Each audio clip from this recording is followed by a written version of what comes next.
प्यारे बच्चों नमस्कार, आप सभी को शाम का नमस्कार, आपको शाम का प्रणाम। एक बार प्यारे बच्चों फटाफट सभी लोग लाइव जुड़ जाए क्योंकि आज की शाम हो चुकी है 7 बजे की, और इस 7 बजे की क्लास में आज हम करने वाले एक शानदार सेशन का आगाज, और सेशन का नाम है स्टोरी ऑफ इंग्लिश। तो एक बार फिर से आप सभी का मैं आदाब करता हूं, नमस्कार करता हूं, सत श्री अकाल करता हूं। आशा और उम्मीद रखता हूं कि आप सब लाजवाब होंगे, शानदार होंगे, बेहतरीन होंगे और होंगे एकदम लाजवाब। और प्यारे बच्चों आशा और उम्मीद ये भी करता हूं कि आपकी पढ़ाई लगातार शानदार चल रही, बढ़िया होंगी, और अब की बार 2024 के अंदर बेटा झंडा तुम गाड़ के आओगे, ये मेरा भरोसा है। भरोसा नहीं है, ये मेरा आप लोगों के प्रति एक अटल विश्वास है, क्योंकि तुम ही तो मेरे मांझी हो बेटा। तुम वो इंसान हो जो डायरेक्ट पहाड़ तोड़कर रास्ता बनाने वाले हो।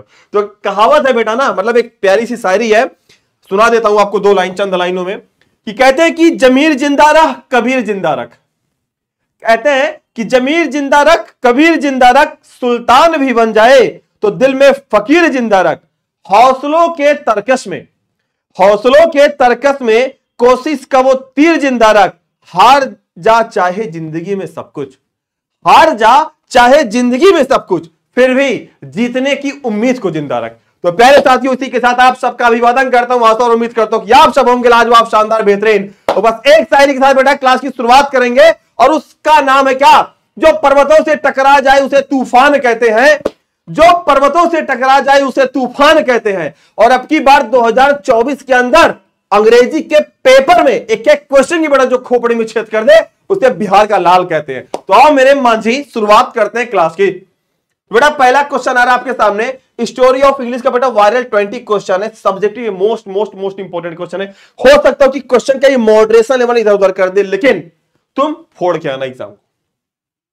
बेटा कहते हैं कि रख एक मिनट, कहते कि रख हौसले बुलंद तेरी भी उड़ान होगी, देखी कि दुनिया सारी तेरी भी एक दिन ऐसी पहचान होगी। तो पहचान तो बेटा तुमको बनाना है। ये जो तुमको जकड़े हुए हैं ना, ये जो तुमको बेटा यहां पे तार दिख रहे हैं मोटे मोटे, ये सब मोह माया है। इसे तुम उलझे पड़ो, दुनिया में उलझे पड़ो बेटा। इसको तोड़कर तुमको, इस जंजीरों को तोड़कर तुमको आगे निकलना है, क्योंकि तुमको दिखाना है तुम ही वो शेर हो, तुम ही वो मेरे लाल हो ना, जो अब की बार एग्जाम की खोपड़ी पे बेटा क्या करोगे, डायरेक्ट तीर मार के आओगे। तो बेटा पहला क्वेश्चन तुम्हारे सामने आ रहा है स्टोरी ऑफ इंग्लिश का, लेकिन उससे पहले एक प्यारा सा माइंड मैप है आप लोगों के लिए, जरूर देखिए। मैं थोड़ा सा साइड होता हूं, थोड़ा सा मैं इनविजिबिलिटी मेरी आपको रहेगी यहां पे। तो बेटा स्टोरी ऑफ इंग्लिश है, यहां पे Mulk Raj Anand, William Shakespeare, Alexander Pope, John Austen, Rabindranath Tagore, Langland को, और फिर जॉन मिल्टन को, आर.के. नारायण को और टी.एस. एलियट महोदय को जरूर पढ़ लीजिएगा, क्योंकि ये इतने लोग जो आप यहाँ पे जो 8 राइटर यहाँ पे पोएटिस, पोएटर, नोवेलिस्ट, जो भी आप कह सकते हो, स्टोरी राइटर, ये बेटा मोस्ट इंपॉर्टेंट है। स्टोरी ऑफ इंग्लिश के अंदर है तो बहुत सारे writer, but first of all you guys have to focus on that. आपको सबसे पहले आपको इन पर फोकस कर लेना, क्योंकि इनसे शॉर्ट्स भी बनते हैं, इनसे आपके कभी कभी लॉन्ग क्वेश्चन भी पूछ लेते हैं, लेकिन मोस्ट प्रोबेबली क्या होता है बच्चा, इनसे शॉर्ट क्वेश्चन की उम्मीदें ज्यादा होती हैं। तो एक बार सारे बच्चे स्क्रीनशॉट ले ले, मैं साइड हो चुका हूं बेटा, ये आपको कोई नहीं बताएगा, जो मैंने आपको बता दिया टोटली ये बेटा टेस्टेड है, बिल्कुल ये प्रिसाइज है, समराइज है, बिल्कुल निचोड़ कर आपके सामने लाके रख दिया हूं कि बेटा पहले इनको पढ़ लेना एग्जाम में जाने से पहले, ठीक है। स्क्रीनशॉट हो गया होगा, आइए शुरुआत करते बेटा क्लास की। तो पहला क्वेश्चन आपके सामने आ रहा है, लेकिन उससे पहले आपको एक बात बताना चाहता हूं मैं। आज हम जो पढ़ने वाले हैं तुमको मजा आ जाएगा, आज हम जो पढ़ने वाले हैं तुमको मजा आएगा, क्योंकि तुम्हारे मनपसंद की चीज लेकर आया हूं। ये समझ लो कि केवल तुमको बेटा मुंह खोलना है, तुम्हारे मुंह में बेटा रसगुल्ला जाने वाला है, ठीक है। सिर्फ तुमको मुंह खोलना है, तुम्हारे मुंह में बेटा रसगुल्ला मैं लाके ऐसे रख दूंगा, क्योंकि आज जो आने वाला है ना, तुमको इसमें रटना भी नहीं पड़ेगा, सिर्फ तुमको कहानी में पढ़ाने वाला हूं, देख लेना, कसम से मजा आ जाएगा, विद गारंटीड। लिख के ले लो, और चाहे बेटा तुम सिग्नेचर करा लो। तो इसके पहले बेटा एक बार सेशन को लाइक कर दो, फटाफट सब्सक्राइब करो, शेयर कर दो, जो भी करना फटाफट करो, फटाफट एक बार लाइक की संख्या बढ़ाओ और फटाफट कमेंट करो, yes sir we are ready. तो प्यारे बच्चा, name the authors of the following works. 5 number free के हैं, फ्री के 5 नंबर है, डायरेक्ट बेटा यहां पे तुमको 5 नंबर मिलने वाले हैं डायरेक्ट। पहला पूछ लेगा प्राइड एंड प्रेजुडिस, कई बार पूछा गया भैया, 13 में भी आया बेटा, ये 18 में क्वेश्चन आ चुका है। प्राइड एंड प्रेजुडिस किसने लिखा है, डायरेक्ट आंसर है किसने लिखा है, नाम याद कर लो। यहां पे प्राइड एंड प्रेजुडिस यहां पे है, यहां पे याद कर लो कौन, जॉन ऑस्टन। कौन है, जैन ऑस्टन। दूसरा पूछा है मोस्ट इंपॉर्टेंट बच्चा, ये मोस्ट इंपॉर्टेंट है, the paradise lost. The paradise lost कई बार पूछा गया, इसको याद रखना कौन है, जॉन मिल्टन। पैराडाइज लॉस्ट या फिर ऑन इज ब्लाइंडनेस की बात हो तो याद रखना जॉन मिल्टन, गड़बड़ाना मत, ये जॉन ऑस्टिन है, ये जॉन मिल्टन है। अगर इसमें तुम बेटा कंफ्यूजिया गया ना तो कंफ्यूजिया रहोगे, ठीक है मेरे लाल।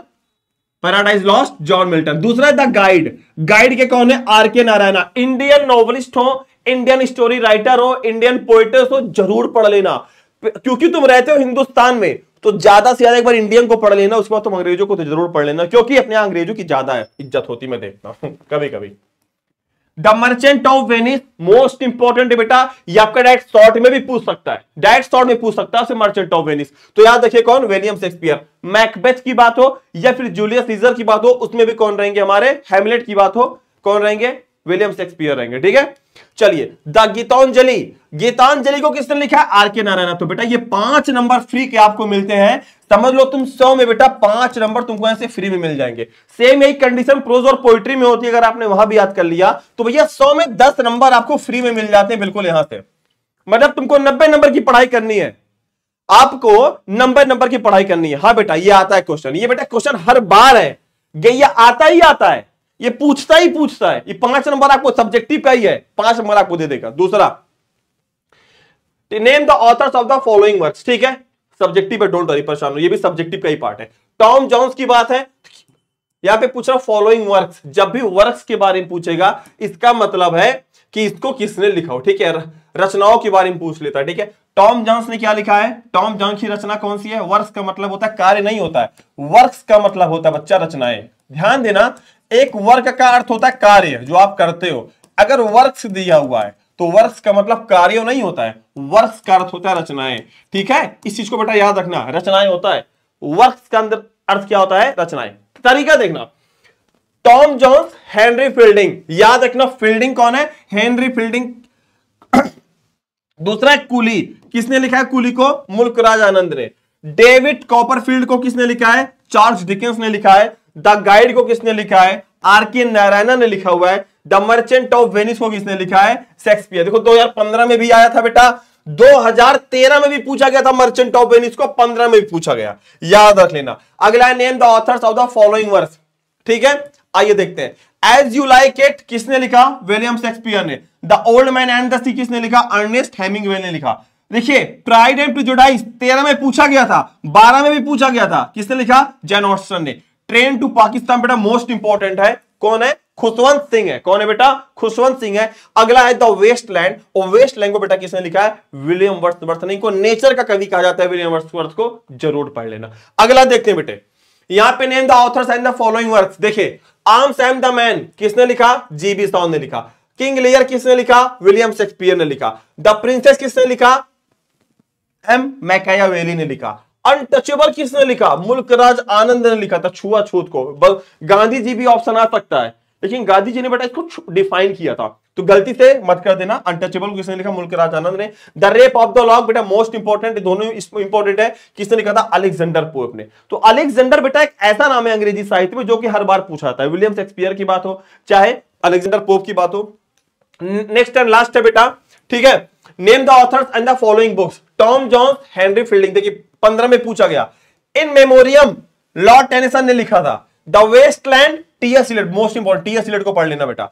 आर्म्स एंड द मैन देखिए 12 में पूछा गया, 15 में फिर पूछा गया, क्या, GB Shah. Macbeth, William Shakespeare. तो अभी आपने देखा मैंने 5 क्वेश्चन आपको सब्जेक्टिव के बताए। इन 5 क्वेश्चन में बेटा जो सब्जेक्टिव का पार्ट आपने देखा, इसमें आप लगभग 20 राइटरों को पढ़ा, उनके 20 रचनाओं को पढ़ा। बेटा ये मोस्ट इंपॉर्टेंट है, फ्री का 5 नंबर मिलता है। बिल्कुल भी गलती मत कर देना एग्जाम टाइम में, क्योंकि थोड़ी सी गलती आपको भारी पड़ सकती है, ठीक है। अगले बेटा क्वेश्चन की बात करता है, देखते हैं।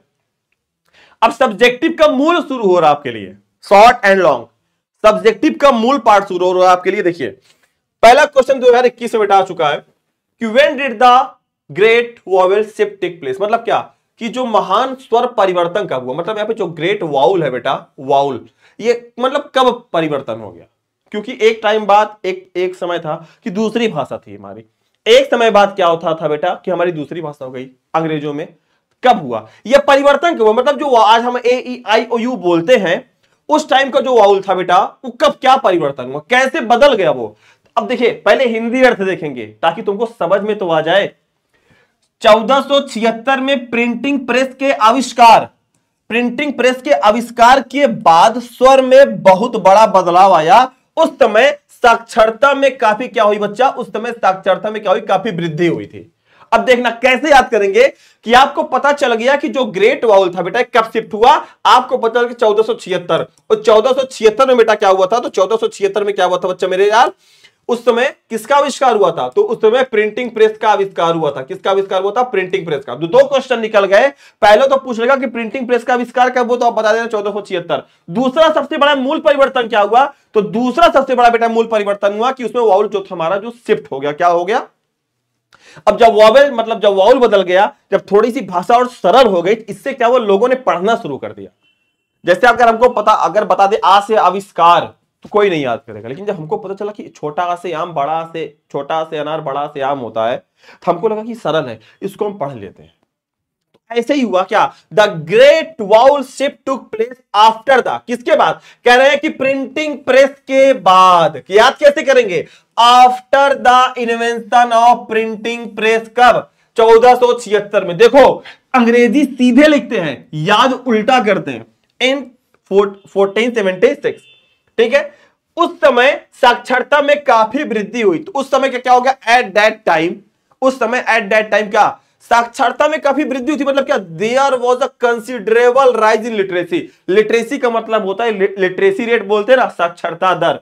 तो क्या हो गया, there was a considerable rise in literacy, मतलब उस समय क्या हुई, साक्षरता में काफी वृद्धि हुई। ठीक है, पहला क्वेश्चन सबको आया समझ में, एक बार जरा कमेंट कर दो सारे बच्चे, एक बार जरा कमेंट कर दीजिए। अगला क्वेश्चन मोस्ट इंपोर्टेंट क्वेश्चन है, ठीक है।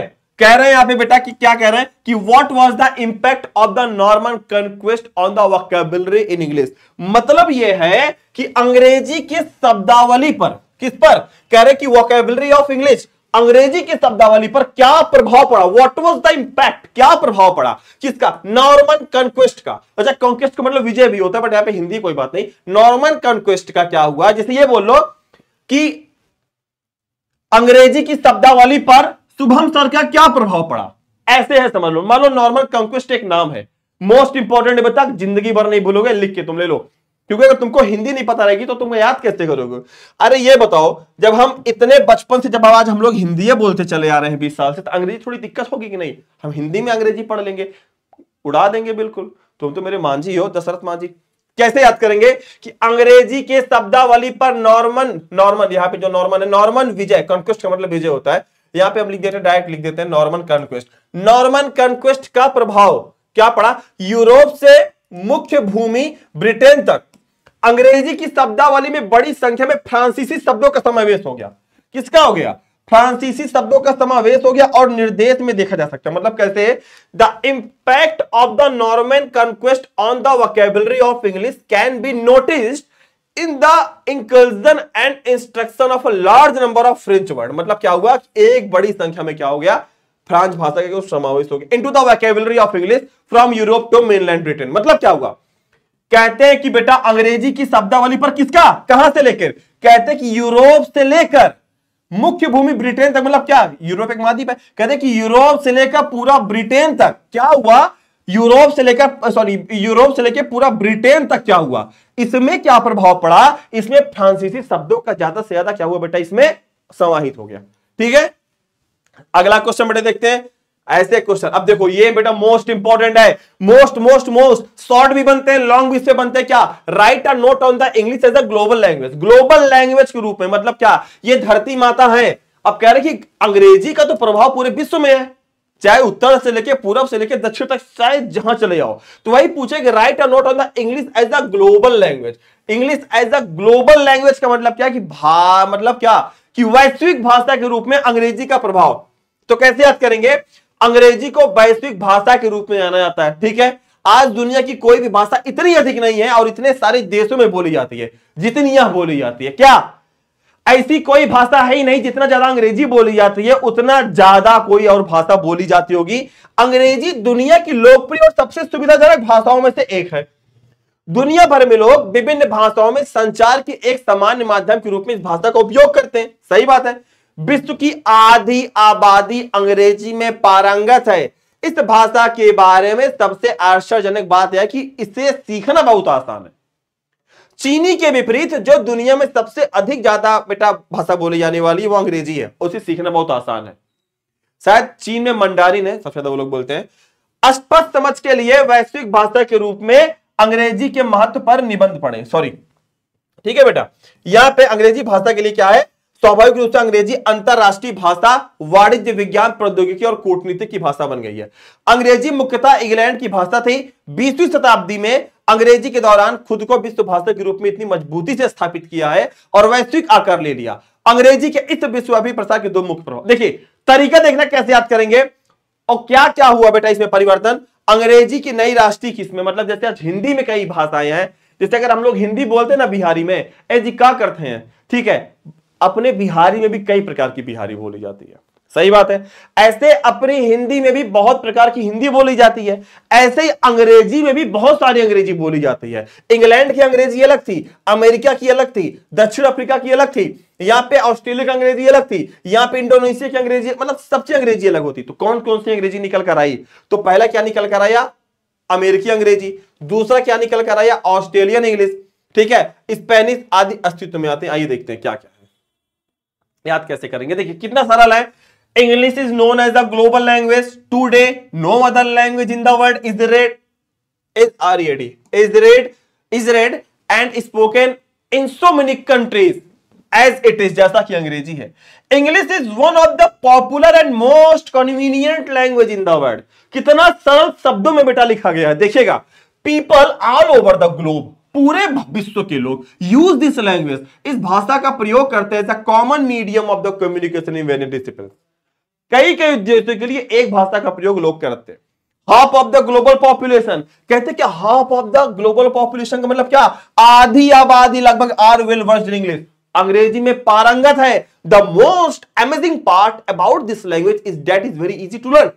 इस भाषा की सबसे बड़ी विशेषता क्या है, इसे सीखना आसान है। अनलाइक चाइनीज को छोड़ दिया जाए तो which is the largest spoken language in the world, पूरे विश्व में सबसे ज्यादा भाषा बोली जाती है। English is very easy to learn, अंग्रेजी सीखना बहुत आसान है, ठीक है। क्या कहते हैं,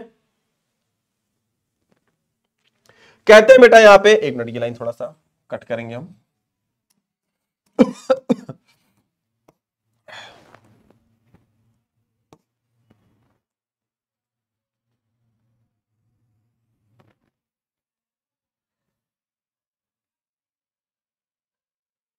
चलिए यहां पे प्यारी सी बेटा लाइन लिखी गई है आपके लिए, यहां पे है, ध्यान से देखिएगा। अब इसको सीखना आपके लिए बहुत आसान हो जाएगा, आपको इसमें मुसीबतें नहीं झेलनी पड़ेगी। देखना कितना प्यार से आप पढ़ लोगे। क्या कहते हैं, कहते हैं बेटा यहां पे कि नेचुरली, प्राकृतिक तौर पर, English has become the language of the international trade. सही बात है, आज व्यापार भी अंग्रेजी में हो रहा है। कॉमर्स की बात हो, साइंस की बात हो, टेक्नोलॉजी की बात हो, चाहे डिप्लोमेसी की बात हो, हर जगह अंग्रेजी है। English was mainly the language of England, पहले ब्रिटेन की भाषा थी, अंग्रेजों की भाषा थी। लेकिन 20वीं शताब्दी के दौरान English formally established itself as a world language and took a global shape. There are two main effects of the world wide spread of English which are the following. क्या पहला है, इसमें बेटा नई वैरायटीज अंग्रेजी की आ गई। कौन सी, पहला तो आया अमेरिकन अंग्रेजी, दूसरा आया ऑस्ट्रेलियन अंग्रेजी, और तीसरा क्या आता है, Canadian come into the being light. आप देख सकते हो कि कितने आसानी से, पहले एक बार आपने हिंदी पढ़ी, देखो जब आपको हिंदी नहीं पता होगी तो आप कैसे करोगे। जैसे सिंपल सी बात बेटा, यहां पे एक चीज आप ये समझ लो, जैसे मान लो यहां पे है क्या, वैश्विक भाषा के रूप में अंग्रेजी पर एक नोट लिखिए, आ गया, right A note on the global. अगर तुमने एक बार हिंदी पढ़ ली, ग्लोबल मतलब ग्लोबल का मतलब होता क्या है, what is the exactly meaning of the globalization, then at that time जब आप पढ़ लेते हो कि अच्छा विश्व के बारे में बातें की जा रही है, अब तो अगर अपने मनों से बना के चले आएंगे ना, तब वो अच्छा 4 से 10 लाइन लिख के चले जाएंगे, ठीक है।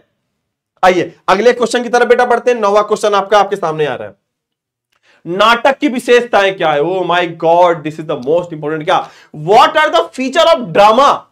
फीचर ऑफ ड्रामा का अर्थ क्या होता है कि नाटक की विशेषताएं क्या है, क्या है कि नाटक की विशेषताएं क्या है। कैसे पढ़ेंगे कि नाटक की विशेषताएं क्या होती है। बेटा नाटक की विशेषताएं सबसे पहले क्या, कथानक होती है, कथा होती है, इसमें कैरेक्टर होते हैं, तुम राजा हम रानी, संवाद होता है, ठीक है, कम्युनिकेशन होता है ना, ठीक है, भाव भंगिमा होती है। मतलब भाव भंगिमा का मतलब क्या कि इसमें कहीं यहां पे नायिका अपने भाव को मटका रही है। सुना होगा ना बिहारी जी का दोहा कि भरे सभा में करत है नैनन ही सो बात। आपने देखा होगा ना, मतलब कहते हैं ना कि एक भारी सभा है, यहाँ पे नायक नायिका खड़े लेकिन बोल नहीं पा रहे हैं, लेकिन अपने क्या, अपने मात्र अपने भाव को मटका कर एक दूसरे से बातें कर रहे हैं। ठीक है, तो भाव भंगिमा का मतलब क्या, उनका जो मतलब उनकी जो बॉडी लैंग्वेज है, उनकी जो भाव भंगिमाएं हैं, ठीक है, उनका जो मतलब कैरेक्टर के अंदर डूब जाना, वो दर्शाता है। दृश्य प्रभाव होता है, ठीक है, दृश्य प्रभाव का मतलब ये होता है बेटा इफेक्टिनेशन जो उनका होता है, जो वो दिखाते हैं, दृश्य प्रभाव होता है कि मतलब किस तरीके से दर्शकों को अपने तरफ लुभाते हैं। संगीत होता है और एकांकी है, मतलब क्या, the feature of drama art of plot, one चीज कैरेक्टर, पूछ सकते हैं कितने पार्ट होते हैं, plot, character, dialogue, gesture, scene effect, music and the soliloquy. Soliloquy मतलब आत्मभाषण है, जिसको हम एकांकी बोलते हैं, एकांकी है। ठीक है, इंपॉर्टेंट क्वेश्चन है, नोट कर लो, छपेगा। अगला क्वेश्चन बेटा, नेम द, अरे बाप रे बाप भैया, बहुत इंपॉर्टेंट है, गोदना गोदायला हथवामा का कि name the areas where English is used as a second language. कह रहे कि ऐसे कौन कौन से क्षेत्र है जहां पर अंग्रेजी को मातृभूमि वाला भाषा नहीं, लेकिन मातृभूमि के अलावा एक दूसरे भाषा के रूप में उसको रखा गया है। जैसे होता नहीं है कि घर के अंदर आपने देखा होगा कि दो गाड़ी होती है, एक गाड़ी होती है जैसे स्कूटी टाइप की, सब्जी उब्जी लाने के लिए पापा चला सकते हैं, दादा चला सकते हैं, लेकिन एक गाड़ी वैसी होती है जो रेसर गाड़ी होती है। तो मतलब यही है कि जैसे भारत में हिंदी तो बोलते हैं हम लोग, अलग अलग जगहों बिहारी बोलते हैं, हर जगह अलग दक्षिण भारत में, लेकिन अंग्रेजी एक सेकंड लैंग्वेज के रूप में आज बढ़ रही। तो वही कह रहा है कि नेम द एरियाज, एवं क्षेत्रों के नाम बताइए जहां अंग्रेजी दूसरी भाषा के रूप में प्रयोग की जाती है। तो हम क्या बताएंगे लल्ला, हम क्या बताएंगे कि अंग्रेजी का उपयोग कई एशियाई और अफ्रीकी देशों, ध्यान से देखना, नाम सुनना, कई एशियाई और अफ्रीकी देशों, जैसे क्या, एशियाई में कौन कौन से देश आते हैं हमारे, भारत, सिंगापुर, मलेशिया। आइए अब हम जब पढ़ेंगे अफ्रीका की तरफ जाएंगे, कौन, नामीबिया, बोत्सवाना, नाइजीरिया आदि में दूसरे भाषा के रूप में प्रयोग किया जाता है। याद कैसे करेंगे मेरे लाल, कहते हैं ना English is used as a second language. आधा आंसर आपका यही छुपा है, ये देखिए ना, आधा आंसर तो आपका बेटा यही छुपा हुआ है, आप देख सकते हैं, देखिए लिखा हुआ है English is used as the second language, English is used as the second language in many Asian and African, एशियाई और अफ्रीकन क्या कंट्रीज, कौन कौन से देश, सच एज या लाइक एज, जो लिख लो, क्या खाली नाम रट लो, India, Singapore, Malaysia, Nigeria, Namibia, Botswana, ETC का मतलब होता है एटसेट्रा। सबको मजा आ रहा है, सबको मजा आ रहा है, याद हो जाएगा कि नहीं याद हो जाएगा। तुम लोग कहते थे ना सर जी हिंदी लेके आइए, सर जी हिंदी लेके आइए, मैंने कमेंट पढ़ा बच्चों का, हिंदी तुमको चाहिए, कोई बात नहीं बेटा, करते मेहनत हम लोग आपके लिए, लगाते जान आपके लिए, हम कहें हिंदी लेके चलो। हमारा बच्चा एक बार अंग्रेजी पढ़ेगा, हिंदी उसका क्वेश्चन का हिंदी पढ़ेगा, हमारा बच्चा पहले हिंदी पढ़ेगा फिर उसका अंग्रेजी निकालेगा। लेकिन कम से कम ऐसे तुम पढ़ते थे ना, तुमको केवल 30% याद होता था, घबराहट अलग बढ़ जाती थी। लेकिन अब जितने भी हम सब्जेक्टिव लाएंगे तुम्हारे लिए ना, सारे के सारे में हिंदी रहेगी, गारंटीड। कोई भी सब्जेक्टिव आएगा, चाहे समरी की हो चाहे किसी बात हो, हिंदी लेके आएंगे। दूसरी चीज, अब जब तुम पढ़ोगे ना, अब तुमको 70 से 80% याद हो जाएगा, और 2-3 बार पढ़ लोगे तो 100% एकदम पुख्ता हो जाएगा तुम्हारे लिए, कहोगे गुरुजी आ गया आशीर्वाद। सही बात है ना, सही बात है ना, ये बेटा तुमको मिलने वाला कहीं पर नहीं। सबने अंग्रेजी में पढ़ा दिया, हम तुम्हारे लिए हिंदी लेकर, अपने लाल के लिए, अपने मेरे बच्चों, मेरे शेरों के लिए हिंदी लेकर आए, इसलिए हम कि मेरा एक बार तो हिंदी पढ़ ले बच्चा, क्योंकि हम भी तो बिहार के हैं, हमको पता ना अंग्रेजी बड़ी अपने यहां तंग रही है शुरू से, थोड़ा सा कष्ट अंग्रेजी को लेकर, क्यों, पढ़ाने वाला ठीक से नहीं मिला। अब हम अपने बिहारी से सीख लेंगे, ऐसी अंग्रेजिया कहां बोलल जाला हो, अरे तो नहीं कह पता का अंग्रेजी का उपयोग कई देशी अफ्रीकन देश में होला, का अरे भारत हो गल, नामीबिया हो गल, बोत्सवाना, कहां कहां करवा, ठीक है, याद रखना। अगला बेटा शेयर कर दो, एक बार लाइक कर दो फटाफट, एक बार मैं देख रहा हूं जितने बच्चे अपने बने सब एकदम ध्यान सुन रहे हैं। अब देखना अगला क्वेश्चन है, what led English to borrowing, अंग्रेजी को उधार लेने की ओर किस कारण प्रेरित किया गया। अब इसका अर्थ क्या है देखना, कहते हैं कि परिवर्तन की तीव्र गति और विकास से अंग्रेजों को एहसास हुआ। मतलब जिस समय इनके अंग्रेजों में क्या हो रहा था, जब लोग भारत में आए थे बेटा, ठीक है, इनको लगा कि हमारा डेवलपमेंट तेजी से हो रहा है, क्योंकि उन्होंने हमारा शोषण किया, हमको मोलेस्ट किया कहीं ना कहीं। तो क्या हुआ कि परिवर्तन जब हो रहा था, मतलब जब तीव्र गति से जब डेवलपमेंट हो रहा था, तो अंग्रेजों को क्या लगा, अंग्रेजों को एहसास हुआ कि उनकी शब्दावली में कुछ नए विचार और नई तकनीकों को व्यक्त करने के लिए शब्दों का अभाव है। मतलब उनके पास कुछ लिमिटेड वर्ड ही वर्ड थे, उनके पास कुछ लिमिटेड वर्ड थे। उन्होंने कहा कि यार हमको भारत में भी कब्जा हमने करके रखा हुआ है, कोई बचा तो हमसे है नहीं, हमने सबके ऊपर अधिकार रखा है। हमारे पास डिक्शनरी काफी पतली है, इनके पास 100 पन्ने की डिक्शनरी थी, इन्होंने कहा ऐसा करते हैं कि इसको पहले 500 पन्ने की डिक्शनरी बनाओ और अंग्रेजी वर्ड का इसमें विस्तार करो और अंग्रेजी वर्ड लाओ और वर्ड मीनिंग लाओ। तो क्या हुआ, अब हुआ क्या कि इन जरूरतों के कारण लैटिन, फ्रेंच, ग्रीक, इतालवी, स्पेनिश और अन्य भाषाओं से उधार लेना पड़ा। मतलब क्या हुआ, अंग्रेजों के पास भी इतने सारे शब्दावली, इतनी सारी वर्ड मीनिंग नहीं थी कि उनमें उनका काम हो जाता। इन्होंने क्या किया, इन्होंने थोड़ा सा लैटिन पढ़ा। आपने केमिस्ट्री में देखो, नाइट्रोजन, फ्लोरीन, नियान, मैग्नीशियम, आर्गेनेशियम जितना होते हैं देखो, सब कुछ में लैटिन भाषा के वर्ड है। लैटिन को पढ़ा, कुछ फ्रेंच भाषा को पढ़ा, ग्रीक को पढ़ा, इतालवी पढ़ा, स्पेनिश। तो वहां से इन्होंने क्या किया, कुछ वर्ड चुरा के, कुछ अपना वर्ड लगा के ठोक दिया, बोले आज तक अंग्रेजी की भाषा ही है। आशीर्वाद।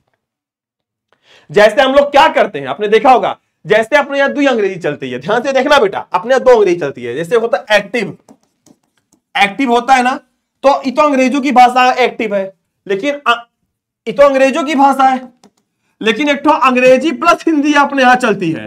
एक तो होता है एक्टिव पना, ये अपनी भाषा है। ये हमने एक नया वर्ड निकाल लिया। क्या हमने एक नया वर्ड निकाला, एक्टिव पना। एक्टिव पना का मतलब क्या, जैसे कोई आगे हमको तुमसे लहरा गया, हल्का सा तुमको टच कर दिया, तो क्या बोलते हो, ज्यादा एक्टिव पना मत दिखाओ, ठीक है, समझे रही ना, अभी तुम एक्टिव पना ज्यादा दिखा रहे हो। अंग्रेजों ने निकाला गेट और हम भारतीयों ने क्या निकाला, वाह। हमने कहा जरा गेटवा बंद कर देना, तो उन्होंने निकाला विंडो, जरा विंडो चिपका देना, तो उन्होंने निकाला ग्लास, हमने क्या निकाला, ग्लासिया, इतनी ग्लासवा देना तो पानी पीना है, ठीक है कि नहीं। चाउमीन उन्होंने दी, हमने वा लगा दिया चाउमीनवा, ये हमारी अंग्रेजी वाली भाषा हो गई। नोटिस करते हो कि नहीं, क्लच दबाते हो, क्लच, जरा क्लचवा दबाना, तुम्हारा गाड़ी इसलिए स्टार्ट नहीं हो रहा है, जरा किका मारना। अच्छा, किक उन्होंने दिया, लेकिन तुमने इसमें क्या जोड़ दिया, का जोड़ दिया, किका। तो भैया यही अंग्रेजों ने सेम किया है जो हमने किया आज तक, ठीक है। अंग्रेजों ने भी यही सेम किया, क्या कि परिवर्तन की तीव्र, मतलब क्या, द रैपिड रेट। अब रैपिड का मतलब होता है तेज, रैपिडो सुनोगे ना, रैपिडो बाइक वाला तेजी से आता, Rapido. The rapid rate of change, growth and development, कहते हैं क्या, परिवर्तन की तीव्र और विकास की गति को देखते हुए ऑफ द इंग्लिश रियलाइज्ड, अंग्रेजों को एहसास हुआ, डैट का मतलब होता है कि क्या, कि their vocabulary lacked the words, कि उनकी वोकैबुलरी में, उनके डिक्शनरी में शब्दों की कमी, लैक का मतलब होता कमी, उनके शब्दों में कमी है, क्या, अपने भाव को व्यक्त करने के लिए, अपनी टेक्निक को व्यक्त करने के लिए। तो उन्होंने क्या किया, दिस नीड्स, और यही कारण पड़ा, लेट टू बोरोइंग, इनको उधार लेना पड़ा। मतलब इन्होंने भी अंग्रेजी शब्दों को चुराया है, क्या, लैटिन, फ्रेंच, ग्रीक से, इटालियन से, स्पेनिश एंड अदर लैंग्वेजेस से। सबको आ रहा समझ में, सबको आ रहा समझ में। थैंक यू बच्चा, Pappi Kumar, thank you so much, naughty doll, Amar Kumar, Rahul NEET, सारे बच्चे एकदम कंसंट्रेट होकर पढ़ रहे हैं, कसम से, लव यू ऑल। अगला क्वेश्चन, उपन्यास, देखो, ओ माय गॉड बेटा, 12वां क्वेश्चन है, उपन्यास की क्या क्या विशेषताएं हैं। मतलब एक जो नॉवेल होता है, क्या क्या विशेषताएं होती है, जो नॉवेल लिखता है, पहले के लोग नॉवेल पढ़ते थे, गांधी जी ने लिखा, बहुत लोगों ने लिखा नॉवेल, क्या क्या विशेषताएं होती हैं, क्या होती विशेषताएं, मैं बताता हूं। कहते हैं कि a novel is the narrative work of, पहले हिंदी देख लेते हैं ना, उपन्यास गद्य कथा का एक कथात्मक कार्य। पूछ लेगा ऑब्जेक्टिव में कि उपन्यास किसका पार्ट है, आप बताना ना, प्रोज का पार्ट है, गद्य का। क्या कि उपन्यास गद्य कथा का एक कथात्मक कार्य है जो एक कहानी बताता है।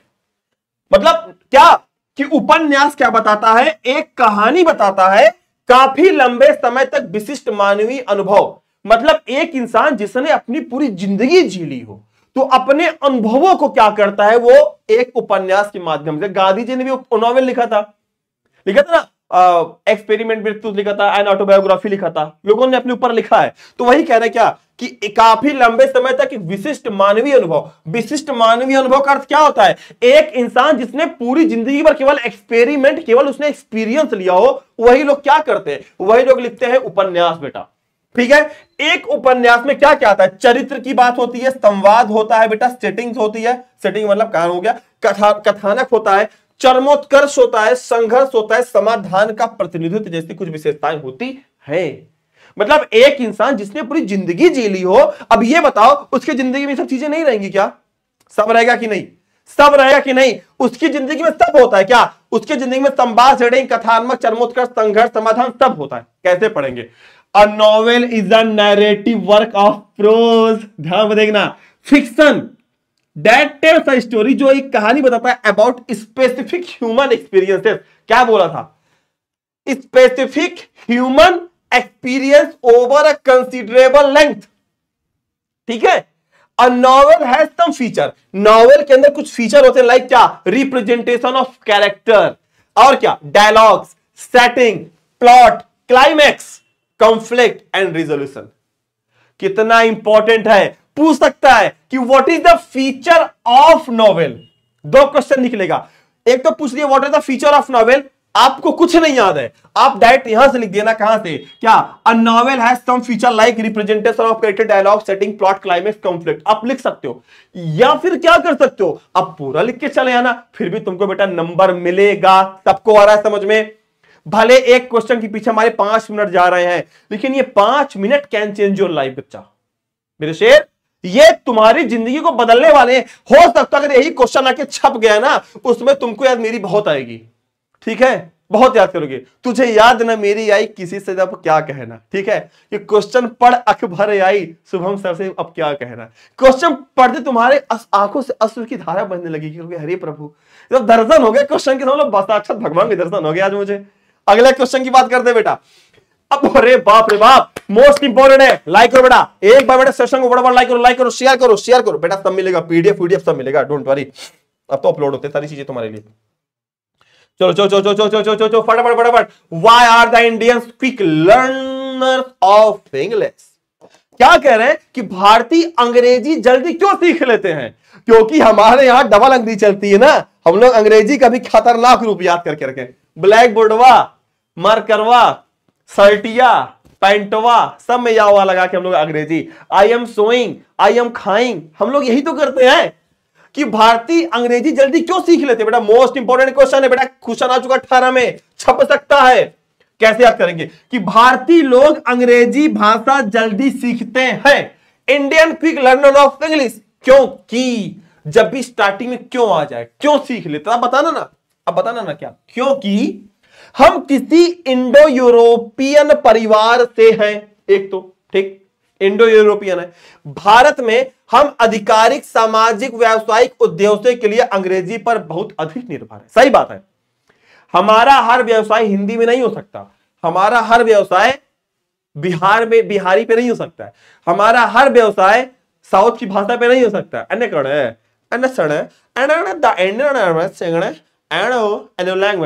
नहीं बोल सकते हम लोग, तो हमको किस पे डिपेंडेंसी आ गई? अंग्रेजी होगी ना, गूगल पे अंग्रेजी, व्हाट्सएप पे अंग्रेजी, एक तो मैसेज भी आता है वो भी अंग्रेजी, जीएसटी पे भी अंग्रेजी, हर तरफ अंग्रेजी। कैसे याद करेंगे? The Indians are quick learner, यहां से याद करना, यहां से देखो, यहां पे आंसर दिया हुआ है क्या? The Indian are quick learner of English, the Indians are quick learners of English language. क्योंकि यहां से तुमको याद करना है, बिकॉज क्योंकि we belong to some Indo European family. ठीक। दूसरा क्या? इन इंडिया, भारत में we are greatly dependent on English, हम लोग पूरी तरीके से निर्भर है इंग्लिश पर। किसके लिए? ऑफिशियल, आधिकारिक कामों के लिए, सोशल, सामाजिक कामों के लिए, एंड कॉमर्शियल पर्पस, और व्यवसाय के बढ़ावे के लिए, व्यवसाय के उद्देश्य किस पे निर्भर है? इस पे निर्भर है। सबको आ रहा है बेटा समझ में? सबको आ रहा है कि नहीं? न संघर्ष न तकलीफ और खाक मजा हो जीने में, बड़े बड़े तूफान थम जाते बेटा जब आग लगी हो मेरे बिहार के बच्चों के सीने के अंदर। तो प्यारे बच्चों, 13वां क्वेश्चन तुम्हारे लिए इंपॉर्टेंट है। मैं ऐसा और उम्मीद करता हूं 4 बार पढ़ लेना पीडीएफ खोल के, गारंटीड कुछ नहीं कर पाओगे तभी तुम 4 लाइन लिख के आओगे, तब भी तुम 5 लाइन छाप के आओगे, क्योंकि तुमको पता है कहानी में पूछा क्या गया। अगला क्वेश्चन, किसी त्रासदी की नाटकीय संरचना, मतलब क्या कि what are the dramatic structure of tragedy. अब देखो कहोगे सर ये क्या है, कि पूछ रहा है कि मतलब किसी, मतलब त्रासदी की जो ट्रेजेडी होती है उसकी नाटकीय संरचना क्या है, क्या क्या हो सकता है। देखिए, नाटकीय संरचना में 5 भाग शामिल हैं। कौन कौन से 5 भाग शामिल हैं? पहला क्या है? The dramatic structure consists of 5 parts. कौन कौन से? डायरेक्ट आंसर है बेटा क्या? एक्सपोजिशन है, राइजिंग है, action, climax, following action and resolution. ठीक है क्या? कि प्रदर्शन, बढ़ती कार्रवाई, चरमोत्कर्ष, गिरती कार्रवाई और संकल्प। डन। अगले क्वेश्चन की तरफ बढ़ते हैं। 18 में छपा बेटा, ठीक है। आइए देखते हैं बेटा अगला क्वेश्चन। क्योंकि शेक्सपियर की दो कृतियों के, ओ माय गॉड बेटा, most important, very very most, मतलब क्या लिखूं मैं इसमें, किसी में शब्द नहीं, मतलब क्या ही बोले इसके ऊपर। हम ये बोल सकते हैं ना, सितारा बना लो बेटा तुम इसके ऊपर, ठीक है। शेक्सपियर की दो कृतियों के नाम लिखिए, तो यार डायरेक्ट शॉर्ट में भी छपेगा, इस ऑब्जेक्टिव में भी छपेगा, ठीक है। कैसे? कहते हैं कि विलियम शेक्सपियर की दो प्रसिद्ध कृतियां बेटा, बहुत सारी ऐसे हैं। एक मैकबेथ है, हैमलेट है। मैकबेथ है और क्या है? हैमलेट है। मर्चेंट ऑफ वेनिस पूछे तब भी छाप देना मर्चेंट ऑफ वेनिस, ठीक है। द टू फेमस वर्क्स, जब भी ध्यान देना अंग्रेजी में वर्क्स का मतलब क्या होता है? वर्क्स का मतलब होता है मेरे लाल क्या होता है? रचनाएं। क्या होता है? रचनाएं होता है, ध्यान देना, गलती मत कर देना। The two famous works of William Shakespeare are Macbeth and Hamlet. पूछ सकता है Hamlet is composed by, answer क्या लिखना? शेक्सपियर। पूछ सकता है ऑब्जेक्टिव में क्या कि Macbeth is composed by, answer क्या लिखोगे? शेक्सपियर। That's it. तरीका देख लो बेटा, लेटर भी आएगा, लेटर की भी क्लास लेके आऊंगा, तुमको सब कुछ पढ़ा के जाऊंगा, तुम बस खाली पढ़ते रहना। अगला क्वेश्चन है कि what standardized English spelling and pronunciation. इसको प्रोनाउंसिएशन नहीं पढ़ते हैं, जितने बच्चे आज से प्रोनाउंसिएशन पढ़ते हैं नहीं पढ़ेंगे। क्या पढ़ते हैं? प्रोनाउंसिएशन होता है। क्या होता है बच्चा? प्रोनाउंसिएशन। इसके ऊपर प्रा के ऊपर ऐसे होता है, बिंदी नहीं लगी होती है, सिर्फ अर्धचंद्राकार होता है। क्या होता है? प्रोनाउंसिएशन। क्या? प्रोनन, नन नन होती ना वहां पे चर्च में, प्रोनन, प्रोनाउंसिएशन। कैसे याद करेंगे कि अंग्रेजी वर्तनी और उच्चारण का मानकीकरण क्या है? मतलब जो हम स्पेलिंग और जो प्रोनाउंसिएशन यूज करते हैं उसका स्टैंडर्ड क्या है? तुम कपड़ा पहनते हो, तुम ये ऐसे लटका लेते हो आके, इसका स्टैंडर्ड क्या है बताते हैं। लेखन प्रणाली में, मतलब लिखने वाली कला में, लेखन प्रणाली में मेरे लाल अंग्रेजी शब्दावली का उपयोग बोले जाने वाली अंग्रेजी को लिखित रूप में प्रस्तुत करने के लिए किया था। मतलब क्या? अंग्रेजी शब्दावली का उपयोग, मतलब वर्ड मीनिंग का प्रयोग, बोले जाने वाली अंग्रेजी को जो हम बोलते हैं उसको लिखित रूप में प्रस्तुत करने के लिए किया जाता है, जो पाठकों को वर्तनी को ध्वनि से, अर्थ से जोड़ने की अनुमति देता है। विश्व की अधिकांश भाषाओं की शब्दावली की तरह अंग्रेजी शब्दावली में मानकीकरण की व्यापक डिग्री। मतलब कैसे याद करेंगे? थोड़ा सा क्या, English orthography is the system of writing convention used to represent spoken English in written form that allows readers to connect spelling to sound to meaning, like the orthography of most word languages. English orthography has the broad degree of the standardization. Most important question है, पक्का बेटा लाएंगे। अगले question की तरफ बढ़ते हैं। ये क्वेश्चन लीक है, अभी से तुम बेटा इसको लिख लो। तुम बेटा 11 में आया है, 21 में आया है, अगर 11 21 में आया तो 24 में भी ला सकते हैं इसको हम, क्योंकि एग्जाम वालों का क्या होता है 3-3 का सेट या 2-2 का सेट होता है। 11 में 14 में 14 3 17 3 20 3 23 कर देंगे। 12 में 12 3 15 15 3 18 18 3 21 21 3 24 कर सकते हैं, ठीक है। जल्दी, बहुत जल्दी कंप्लीट ग्रामर लेके आऊंगा। भारतीय अंग्रेजी पर एक नोट लिखे, कैसे याद करेंगे देखना। Right a note on the Indian English. अच्छा, भारतीयों की भी एक अंग्रेजी है। क्या? अंग्रेजी को सहायक भाषा का दर्जा प्राप्त है। किस भाषा का दर्जा?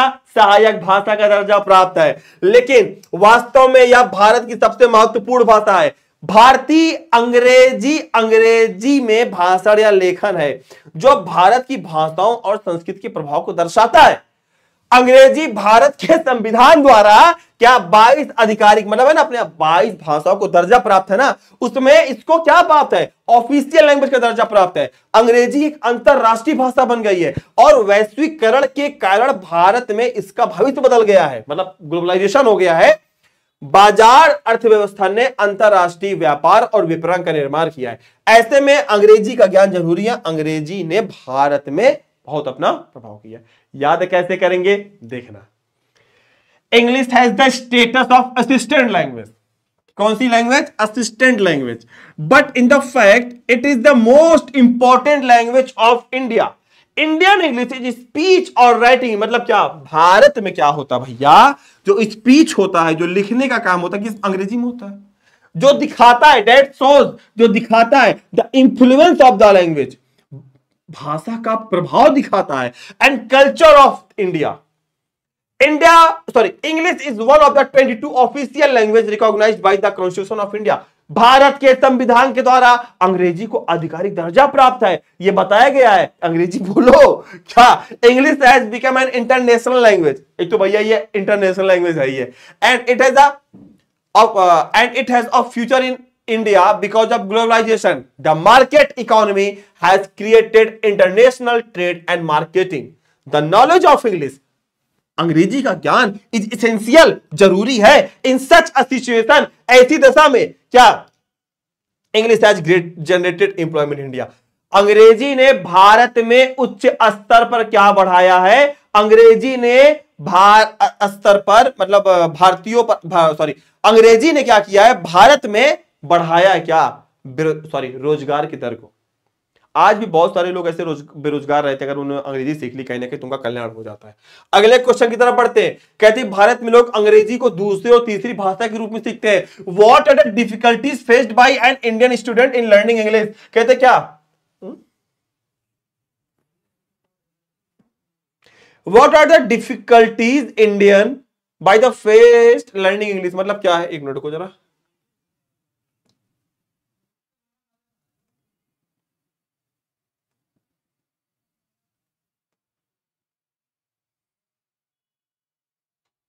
अच्छा थोड़ा सा मिस्टेक, चलिए ठीक, कोई बात नहीं है। अगला क्वेश्चन है बेटा, briefly discuss the difference between a short story and a novel. कहते हैं कि एक शॉर्ट स्टोरी और एक नॉवेल के बीच में क्या डिफरेंस होता है। शॉर्ट स्टोरी, हाँ बेटा, शॉर्ट स्टोरी और नॉवेल के बीच में क्या डिफरेंस होता है, मतलब जो लघु कथा और नॉवेल उपन्यास के बीच में क्या डिफरेंस होता है। कैसे, उपन्यास और लघु कथा में कई अंतर है जो कि निम्नलिखित है। पहला क्या है, लघु कथाएं उपन्यासों, भैया लघु कथा है तो छोटे ना होगा जी, अरे लघु कथा के बारे में पहले बोल दिए हम छोटका है, और उपन्यास का मतलब क्या होता है, पूरा जीवन भर का लिखा हुआ, मतलब हम बड़का है, ठीक है। लघु कथाएं एक ही बैठक में पढ़ने के लिए होती है, मतलब एक बार 4 पन्ने कहानी पढ़ो खत्म हो जाती है, और एक ही प्रभाव पैदा करने के लिए डिजाइन की जाती है। लेकिन लेकिन लेकिन लेकिन उपन्यास एक ही बैठक में पढ़ने के लिए नहीं होती है भैया, वो दिन भर पढ़ो, रात भर पढ़ो, महीना महीने भर पढ़ो, खत्म नहीं होता है। उपन्यास इतना मोटा मोटा होता है जी, ठीक है। लघु कहानी में एक मूल कथानक होता है, एक मूल कथानक होता है। एक उपन्यास में कई उपकथानक और जटिल मुख्य, मतलब क्या, एक जैसे एक कहानी में क्या है, एक के पिताजी के बारे में बात की गई, हमारे पापा पुलिस थे, पापा हमारे बहुत शक्तिशाली थे, लघु कहानी खत्म हो गई। लेकिन क्या होता है, ये ऐसी बेटा फिल्म है, इसमें क्या होता है, इसमें हीरो के मरने के बाद हीरो के पप्पा की एंट्री होती है, उसके पप्पा के मरने के बाद उसके पप्पा के पप्पा की एंट्री होती है, फिर उसके पप्पा के बाद उसके पप्पा के पप्पा के पप्पा की एंट्री होती है। मतलब क्या, तुम्हारा नाम क्या है, कहता एन्ना स्वामी, तुम्हारे पापा का नाम क्या है, कहता एन्ना स्वामी बेनुगोपाला अय्यर, तो तुम्हारे और क्या तुम्हारा नाम है, कहते ना चुत्तु स्वामी मुत्तु स्वामी बेनुगोपाला अय्यर। तो यही सीन है बेटा, ठीक है। उपन्यास कई सारी चीजों में ऐड होता है। लघु कथाएं एक या दो पात्रों पर केंद्रित होती हैं, एक उपन्यास अनेक पात्रों पर, सॉरी पोत्रों कह रहा हूं, अनेक पात्रों पर केंद्रित हो सकता है, ठीक है। एक जैसे देखो लघु कथाएं क्या है, लघु कथाएं फिल्म है, लघु कथाएं एक 3 घंटे की फिल्म है बेटा। लेकिन जो उपन्यास है ना, ये जो उपन्यासवा है ना बाबू, ये वेब सीरीज है। क्या है, ये वेब सीरीज है, याद रखना आज के बाद से। जो what is the difference between क्या, what is the difference between क्या, short story and the novel. आप बताना, क्या बताइएगा, बताइएगा ना कि जो लघु कथा है ना वो तो 3 घंटे का मूवी है, और लेकिन जो उपन्यास है ये पूरा का पूरा वेब सीरीज है, इंतजार करना पड़ता है इसके बाद कौन आएगा, ठीक है बेटा। आओ चलो, कहते हैं कि बेटा एक ही उपन्यास को पढ़ने में बहुत समय लगता है, लेकिन एक लघु कथानक पढ़ने में बहुत कम समय लगता है। इस प्रकार उपन्यास और लघु कथानक में मुख्य अंतर। कितना मजा आ रहा है, शानदार क्लास है, मजा आ रहा है कि नहीं मजा आ रहा है, पूरा आएगा बेटा। जब स्टोरी ऑफ अंग्रेजी पूरी आई है तो ग्रामर भी बहुत जल्दी पूरा आएगा, ठीक है। Briefly discuss the difference between story and the novel. कैसे पढ़ेंगे, कैसे पढ़ेंगे, there are many difference between the novel and the short. बेटा बहुत दिन 10-15 नंबर तुमको फ्री में मिल जाने, क्या दिक्कत है। Short story are shorter than novel, पहला। दूसरा, short story are intended to be a read in a single setting, एक बार में पढ़ के खत्म, and design to produce a single effect. But novels are not intended to be read in single sitting, लेकिन novel हम एक बैठक में नहीं पढ़ सकते, एक बार में नहीं पढ़ सकते हैं, and not design to be produce a single effect. Short story contains on basic plot, A novel can contain many subplots and a complex main plot. Short stories focus on one. Short story केवल शाहरुख खान के ऊपर है, ठीक है, रिश्ते में हम तुम्हारे बाप लगते, नाम है हमारा शॉर्ट स्टोरी, मतलब कौन, अमिताभ बच्चन के ऊपर शुरू कहानी, कहानी खत्म, ठीक है। लेकिन a novel can focus multiple character, मतलब ये ऐसी कहानी है बेटा पूरी पूरी इसमें क्या है, वेब सीरीज है, कब कौन आ जाए। अगला क्या है, it takes much time to read a novel, समय लगता है नॉवेल को पढ़ने में। And a short story takes little time to read it, लेकिन शॉर्ट स्टोरी में कम समय लगता है। इस प्रकार there are the main difference between a novel and a short story. इस प्रकार मेरे लाल हम देख सकते हैं कि शॉर्ट स्टोरी में नॉवेल में क्या डिफरेंस होता है। सबको आ रहा है समझ में, सबको आ रहा है, कमेंट करो, comment comment comment comment comment comment fast. चलो आ जाओ बेटा, अगला क्वेश्चन देखते हैं, शानदार तरीके से छपेगा। कह रहे बेटा क्या कि मध्य अंग्रेजी की बोलियों पर एक नोट लिखो। अब देखो मध्य अंग्रेजी क्या है, याद रखना, कैसे याद करेंगे। कह रहे कि मध्य अंग्रेजी की 5 बोलियां हैं। पूछ ले गया how many language, how many dialects of the middle English, एक लाइन में आंसर दे देना, अगर शॉर्ट में पूछा जाएगा।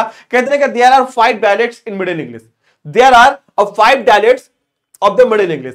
कैसे, पहला है उत्तरी, दक्षिणी, east midland, west midland, Kentish के नाम से जाना जाता है। पुरानी अंग्रेजी के उत्तरी को अब उत्तर पश्चिमी सेक्शन कहा जाता है, जिसे अब दक्षिणी कहा जाता है, और मॉर्सियन की 2 बोलियों में विभाजित किया गया है, जिन्हें ईस्ट मिडलैंड और वेस्ट मिडलैंड के रूप में जाना जाता है। केनिथ अपरिवर्तन, मतलब केनिथ में कोई परिवर्तन नहीं हुआ। कैसे याद करेंगे, middle English had 5 dialects, they are knows, क्या, पहला नॉर्दर्न, तुमने ट्रेनिया पे देखा होगा, ट्रेन पे लिखा रहता है ना दक्षिणी पूर्वी रेलवे, ऐसे याद कर लो, नॉर्दर्न साउदर्न, ठीक है, उत्तरी दक्षिणी। ईस्ट मिडलैंड वेस्ट मिडलैंड, दोनों भाई हैं, छोटका मिडलैंड बड़का मिडलैंड, और केनिथ याद कैसे करेंगे आगे, द नॉर्दर्न, नॉर्दर्न की बात हो रही है, the northern of old English is now called northern west section. इसको अब क्या बोला गया, इसको वेस्ट सेक्शन बोला गया। Now southern and the Mercian is divided into 2 dialects, southern को और मर्सियन को 2 भागों में बांटा गया बेटा, जिसे क्या बोला गया, ईस्ट मिडलैंड बोला गया एंड वेस्ट मिडलैंड डायरेक्ट बोला गया, लेकिन केनिथ में कोई परिवर्तन नहीं हुआ, ठीक है। चलिए अगले क्वेश्चन की तरफ बेटा बढ़ते हैं हम लोग शानदार तरीके से। कहते हैं बेटा, ओ माय गॉड बेटा, इंपॉर्टेंट क्वेश्चन है, बहुत ज्यादा इंपॉर्टेंट है। Right a note on the future of English in India. ओए बेटा 11 में, 16 में, 18 में, 19 में, 22 में, अब क्यों लिख लो, क्या 2024 में। आशीर्वाद, बाबा कृपा रहेगी, देखना छपेगा बेटा। कहते हैं कि इसके उपयोग के व्यापक दायरे के कारण भारत में अंग्रेजी का भविष्य बहुत उज्जवल है। अंग्रेजी देश की संपर्क भाषा है, लिंकिंग लैंग्वेज है, यह भारत में दूर दूर तक फैल रहा है। भारत एक विकासशील देश है, यह विज्ञान प्रौद्योगिकी और वैश्विक बाजार, मतलब क्या, साइंस की बात करें, टेक्नोलॉजी की बात करें, बाजार की बात करें, इंटरनेशनल बाजार की बात करें, हर जगह फैला है। इस युग में भारतीयों के लिए अंग्रेजी का कार्य साधक ज्ञान बहुत महत्वपूर्ण है। अंग्रेजी कंप्यूटर और इंटरनेट की भाषा है भैया, इसकी तुम्हारे मोबाइलियों की भाषा है। अंग्रेजी इंस्टाग्राम फेसबुक की भी भाषा है। इसकी जानकारी के बिना भारत एक विकसित देश नहीं बन सकता। आज अंग्रेजी के बिना हम प्रगति नहीं कर सकते। अंग्रेजी एक अंतरराष्ट्रीय भाषा अंजलि या वैश्वीकरण के कारण भारत में इसका भविष्य है। अतः हम कह सकते हैं कि भारत में अंग्रेजी का भविष्य भैया बहुत एकदम चकाचौंध है, ठीक है। तुम्हारा किया इसे चुनरा जाएगा बाबू, ठीक है, इतना सुंदर भविष्य है। याद कैसे करेंगे, the future of English is very bright. अंग्रेजी है बहुत चमकीला इन इंडिया, भारत में, क्योंकि of its vast scope of utilisation, क्योंकि इसका बहुत ज्यादा प्रयोग हो रहा है। English is the link language of the country, it is spreading for wide Indian in India. बहुत फार एंड वाइड का मतलब क्या, दूर दराज तक, गांव कोना मोहल्ला हर जगह फैल रहा है। India is a developing country, एक विकासशील देश है। And this is the age of science technology, और जो समय चल रहा है बेटा, ये साइंस एंड टेक्नोलॉजी का समय चल रहा है, ग्लोबल मार्केट का समय चल रहा है, ठीक है। The working knowledge of English is very important. अंग्रेजी में काम करना बेटा बहुत जरूरी है, और आज के लिए अंग्रेजी बहुत जरूरी है। English is the language of computers and internet. Without its knowledge India can not become a developed country. Today's we can not progress without English. English has become international language and it's the future in globalisation. So we can say that, इसलिए हम कह सकते हैं English is very important. बेटा बिल्कुल PDF upload होगा, बिल्कुल बेटा। एक बार सारे बच्चे क्या करेंगे, देखो 20 का बी, इस 20 में 3 क्वेश्चन छुपे थे हमारे, 20 का भी देखिएगा। Right a note on the development of English poetry in English. देखिए अब ये सब इंपॉर्टेंट क्वेश्चन है, 12 में है, 19 में, अभी 24 में छपवा दे का जी, फोन करें क्या भैया, आपकी क्वेश्चन दे देना 24 में इसको। क्या कि भारत में अंग्रेजी के भविष्य पर एक नोट लिखें, right note development of the Indian poetry in English, sorry Indian poetry की बेटा बात हो रही है यहां पे, बिल्कुल परेशान ना होइएगा आप लोग, ठीक है। किसके अंग्रेजी के, किसके अंग्रेजी के, किसके अंग्रेजी की बात हो रही है, इंडियन मतलब क्या, इंडियन पोइट्री की बेटा बात हो रही है। आइए देखते हैं यहां पे, एक सेकंड।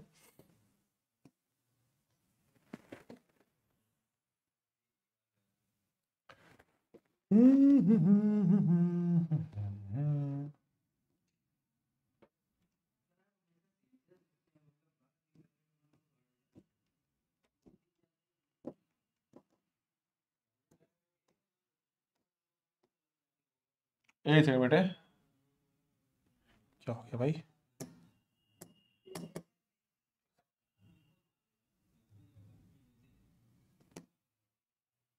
एक सेकंड में कहां चला गया।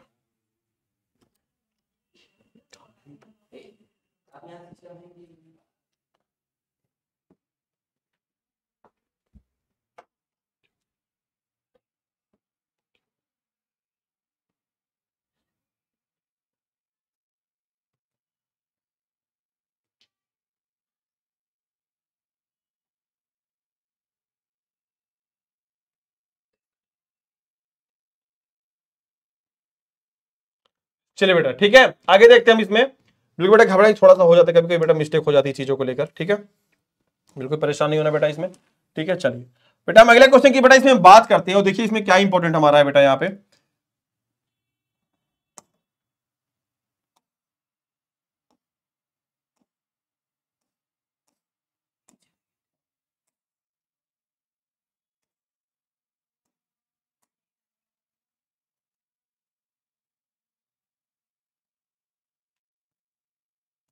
देखिए बेटा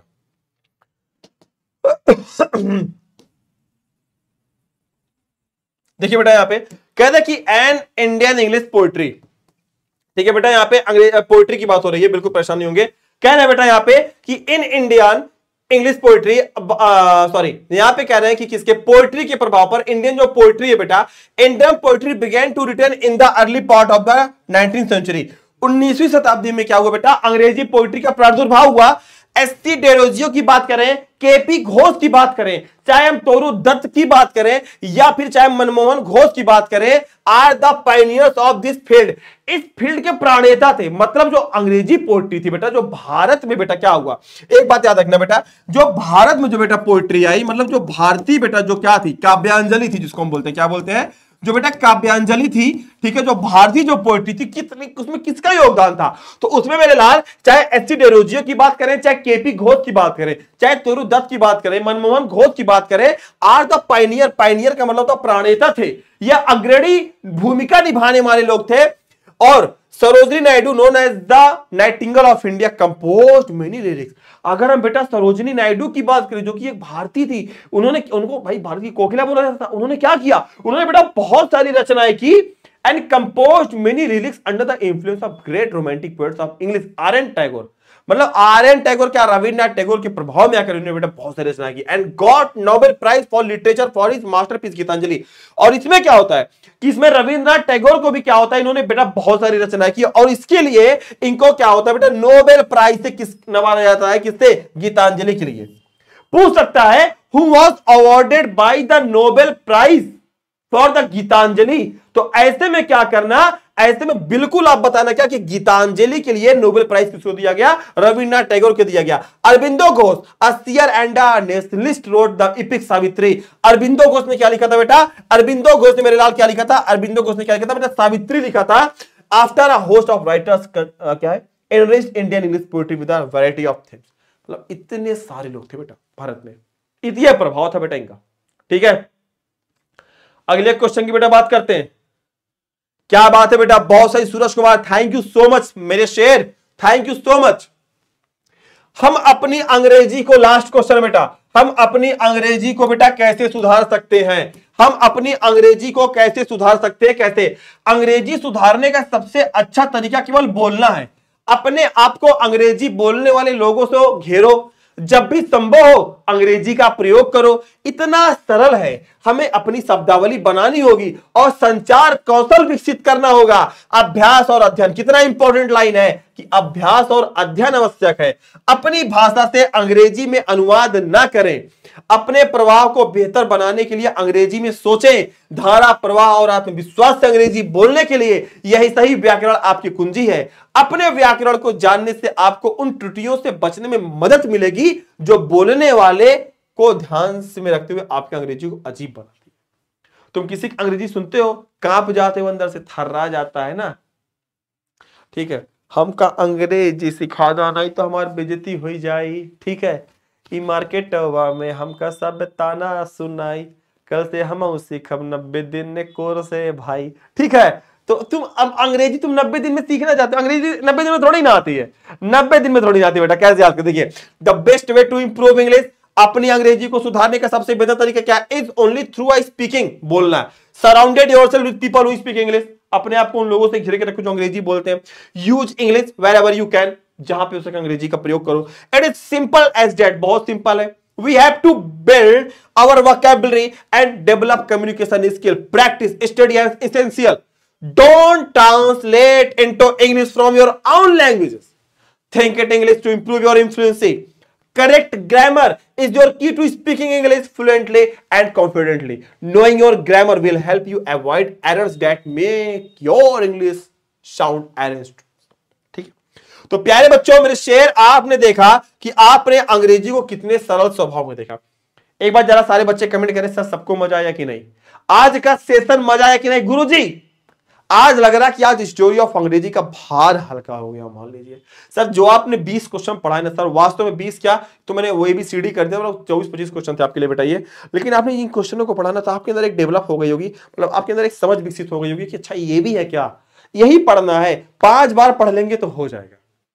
समझ आया कि नहीं सबको? मजा आया?